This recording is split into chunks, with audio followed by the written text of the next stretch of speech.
Students, इससे पहले के वीडियो में हम लोगों ने शेखर जोशी द्वारा लिखित गलता लोहा के कुछ भाग को पढ़ा था। जैसा कि आप जानते हैं, वीडियो के आधे भाग में हम लोग पैराग्राफ को समझते हैं, उसका आशय समझते हैं और बाकी के आधे भाग में प्रमुख बिंदुओं पर चर्चा करते हैं।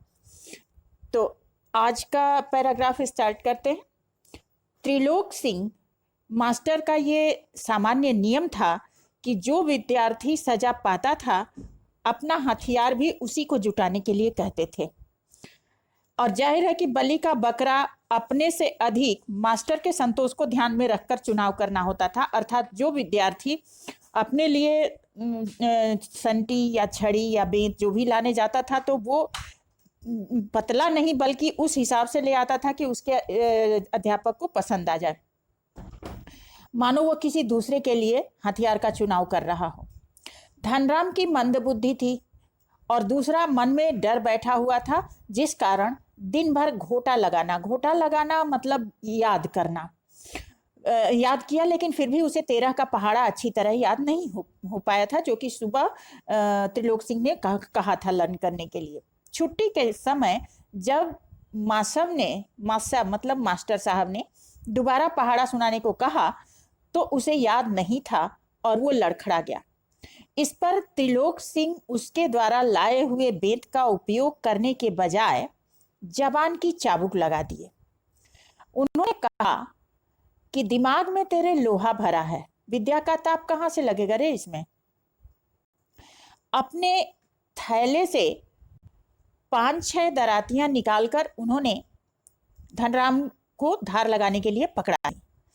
किताबों की विद्या का ताप लगाने की सामर्थ्य धनराम के पिता की नहीं थी।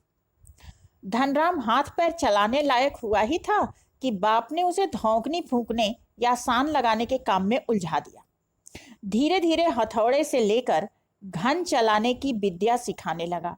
फर्क इतना ही था कि जहां मास्टर त्रिलोक सिंह उसे अपनी पसंद का बेंत चुनने की छूट देते थे, वहीं गंगाराम इसका चुनाव स्वयं करने थे। कहने का तात्पर्य यह कि दंड उसे स्कूल में भी मिलता था जो मास्टर त्रिलोक सिंह देते थे, और दंड उसे घर पर भी मिलता था जब पिता उसे घर का काम सिखाते थे। लेकिन इन दोनों के दंड में फर्क था, और जो हाथ लग जाता उसी से प्रसाद दे देते मतलब उसको पनिशमेंट दे देते थे। एक दिन गंगाराम अचानक चल बसे, मतलब उनकी मृत्यु हो गई। धनराम ने सहज भाव से उनकी विरासत संभाल ली और पास पड़ोस के गांव वालों को यह भी याद नहीं रहा कि वे कब गंगाराम के ऑफर को धनराम का ऑफर कहने लगे। मतलब कि इसमें एक ऐसे बच्चे के लिए कहा गया है जो एक तो मंदबुद्धि था, दूसरे उसे सुविधा नहीं मिली जिसमें वो अपने मन को पढ़ाई में लगा सके। अब इसमें जो प्रमुख बिंदु आ रहे हैं वो इस प्रकार हैं।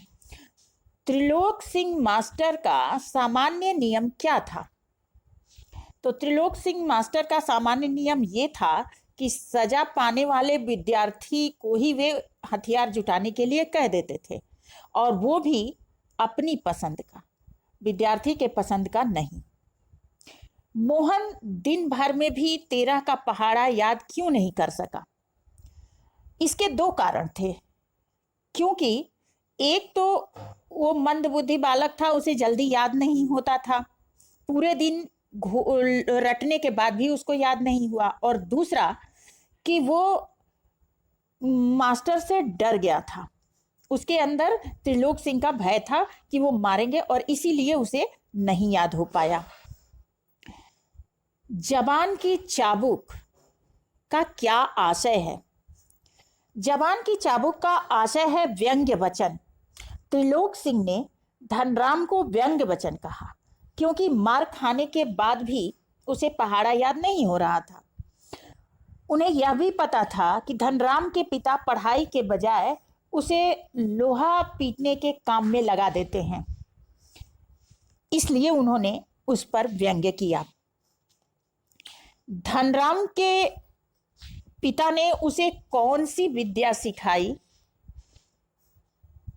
और कैसे दी? धनराम के पिता ने उसे धौंकनी फूंकने, साम लगाने आदि के कामों को शुरू से सिखाया, क्योंकि ये उनका पैतृक धंधा था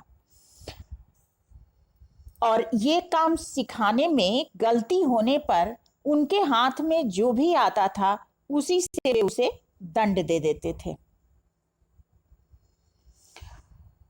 अध्यापक और लोहार के दंड देने में क्या अंतर था? अध्यापक जब दंड देते थे तो वे संटी से अर्थात बेत से दंडित करते थे और उसे छूट देते थे उसका चुनाव करने के लिए, और धनराम से ही उसको मंगवाते थे। जबकि पिता जो दंड देते थे उसमें छड़, बेत, हत्था जो भी हाथ लग जाता था उसी से प्रहार कर देते थे। धनराम किस प्रकार कामकाजी बन गया? जब धनराम के पिता की मृत्यु हुई उससे पहले उन्होंने अपने पुत्र को धौंकनी फूंकने, सान लगाने, हथौड़ा चलाने अथवा घन चलाने आदि के कार्य को बचपन से ही सिखाने का प्रयास किया था। पिता की मृत्यु के पश्चात उनका यही काम धनराम को देखना पड़ा और इस प्रकार सहज में ही उसे अपने पिता का व्यवसाय मिल गया और वह कामकाजी बन गया। तो आज के लिए इतना ही काफ़ी। नेक्स्ट वीडियो में अगले पैराग्राफ के साथ मिलते हैं। तब तक के लिए धन्यवाद।